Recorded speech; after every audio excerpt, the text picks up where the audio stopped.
दोनों की जरूरत नहीं होती। देवी, आपके प्रश्न का उत्तर मैं जरूर दूंगा, लेकिन क्या आप वो सामने वाली तस्वीर यहां मंगवा सकती हैं?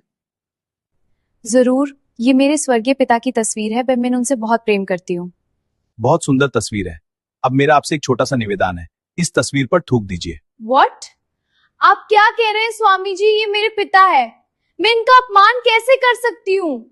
इस पर सिर्फ रंग लगे हैं, इसमें न जान है न ये बोल सकता है। इस पर थूकने से आपके पिता को कैसे चोट लगेगी? थूकिए। स्वामी जी, ये सिर्फ कागज नहीं है, ये मेरी पूरी दुनिया है। इस तस्वीर को देखकर मुझे उनका प्यार याद आता है। आप मेरी भावनाओं का मजाक उड़ा रहे हैं। बस देवी, यही बात मैं आपको समझाना चाहता था।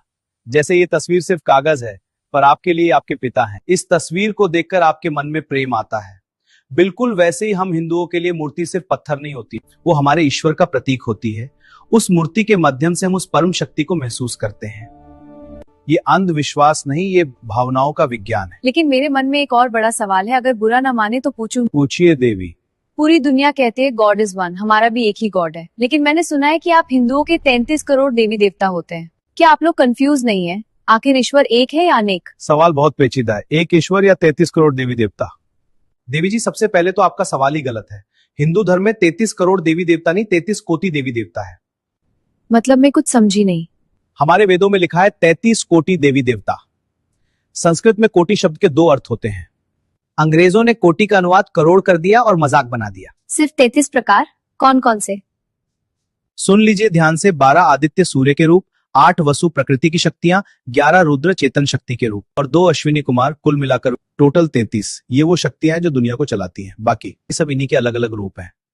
आपकी बात समझ आ गई कि 33 करोड़ नहीं बल्कि 33 कोटि देवता हैं, लेकिन फिर भी 33 ही क्यों? आपका भगवान ऑल इन वन नहीं है? ये एक गंभीर प्रश्न है। विद्या के लिए सरस्वती, पैसे के लिए लक्ष्मी, रक्षा के लिए हनुमान, इतने सारे अलग अलग भगवान की जरूरत क्या है? सीधा मुख्य भगवान से बात क्यों नहीं करते? जेनिफर, तुम्हारे देश को कौन चलाता है? हमारे प्राइम मिनिस्टर। तो क्या तुम्हारे प्राइम मिनिस्टर खुद जाकर सड़कों पर झाड़ू लगाते हैं? क्या वो खुद बैंक में बैठकर पैसे गिनते हैं? या खुद स्कूल जाकर बच्चों को ABCD पढ़ाते हैं? क्या इतने सारे काम अकेला प्राइम मिनिस्टर कर लेता है? नहीं, वो तो PM है।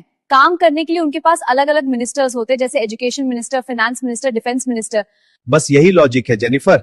हमारे परमात्मा एक ही है, वही इस सृष्टि के प्राइम मिनिस्टर है।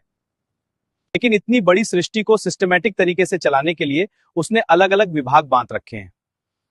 जैसे अगर तुम्हें नॉलेज चाहिए तो एजुकेशन मिनिस्टर के पास जाओ, यानी माँ सरस्वती।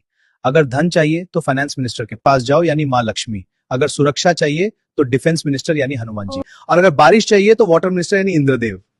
ओह, तो ये सब एक गवर्नमेंट सिस्टम की तरह काम करता है? बिल्कुल। हम अलग अलग देवताओं की पूजा इसलिए करते हैं ताकि उस विशेष शक्ति का लाभ ले सके। लेकिन याद रखना जेनिफर, मिनिस्टर कोई भी हो, पावर उसी एक परमात्मा से आती है। वाओ, इतना ऑर्गेनाइज सिस्टम।